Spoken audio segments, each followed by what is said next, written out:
আসসালামু আলাইকুম। সবাই কেমন আছেন? আশা করি সবাই ভালো আছেন। আর আজকে রান্নার ভিডিও কম, কোটাকুটির ভিডিও একটু বেশি রাখতেছি। কারণ বাসায় কারেন্ট থাকে না। তারপরে মোবাইলে চার্জ দিই নি। রাতের বেলা খুব অল্প চার্জ আছে। তো ভাবলাম যে যতটুকু চার্জ আছে মোবাইলটা একপাশে দিয়ে চার্জ হোক, একপাশে দিয়ে ভিডিও করি। তো সেই সুবাদে এখানে কোটাকুটি করতেছি আর একটু ভিডিও ক্লিপ নিতেছি আর আপনাদেরকে দেখাই দিতেছি কিভাবে ডাঁটা শাক করতে হয়। ঠিক এভাবে ডাঁটা শাক কেটে নেবেন। আর আজকে যে ডাঁটা শাকটা নিয়ে আসছেন, এইরকম ডাঁটা শাক আনলে আমার কাছে কেমন জানি হ্যাপি হ্যাপি মনে হয়। মানে তরকারিও খাওয়া যায়, আবার ভাজিও করা যায়। মানে বড় সাইজ যেগুলো ওগুলো আমি তরকারির জন্য রেখে দিছি, আর ছোট সাইজ যেগুলো ওগুলো আমি শাকের জন্য কুটে নিছি। আর এইখানে কয়েক পিস মাছ নামাই নিছি, হলুদ মরিচ লবণ এগুলো দিয়ে সুন্দরভাবে ম্যারিনেট করে রাখতেছি রান্না করার জন্য।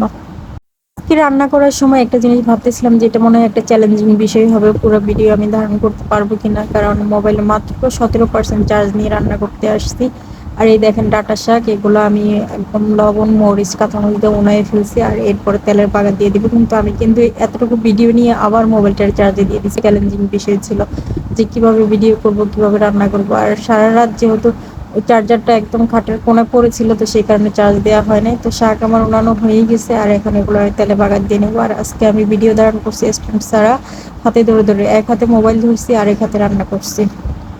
অবশ্যই এটা আমার কাছে নতুন কোনো কিছু না। আমি একদম শুরু থেকে যখন আমি শখে শখে রিল বানাইতাম, তারপরে রান্নার ভিডিও বানাইতাম, তখন আমি হাতে ধরেই কাজ করতাম। তো এটা আমার অভ্যাস আছে।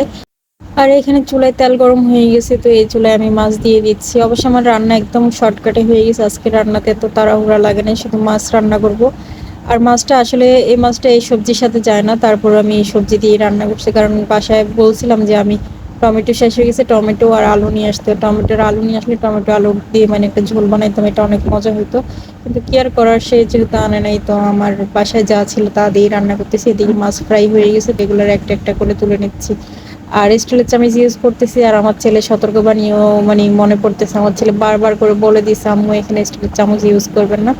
তো মশলা আমার কষানো হয়ে গেছে, কষানোর ভিডিও তত একটা ধরতে পারি নাই, কারণ মোবাইলে বারবার চার্জ দিতে হতেছিল আর বারবার নিয়ে তারপরে ভিডিও করতে হয়েছিল।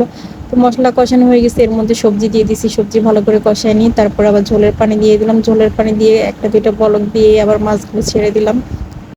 আর হ্যাঁ, এই মাছ ধরার ব্যাপারগুলো বাইরের কান্ট্রির মানুষেরা মানে একটু ইজি ভাবে নিতে পারে না। ওরা বলে যে আমরা মাছলি মানে মাছ ফ্রাই করি, ফ্রাই করার পরে আবার এগুলো তরকারির ভিতরে রান্না করি, ঝোল দেই কেন? এটা তো শুকনো শুকনো খাওয়া যেতে পারে। আসলে এক এক দেশের কালচার এক এক রকম, এক এক দেশের রেসিপিও এক এক রকম। তো আমি আবার এদিক দিয়ে চড়া দিয়ে মানে গুতায় গুতায় দেখতেছি, মানে টিপে টিপে দেখতেছি যে এগুলো সিদ্ধ হয়েছে কিনা। বরবটি দেখে অনেকটাই মনে হচ্ছে যে সিদ্ধ হয়ে গেছে, কিন্তু আলু খুঁজতেছিলাম, আলু খোঁজাখুঁজির পরে যখন একটা পাইছি দেখি যে আলু সিদ্ধ হয়ে গেছে।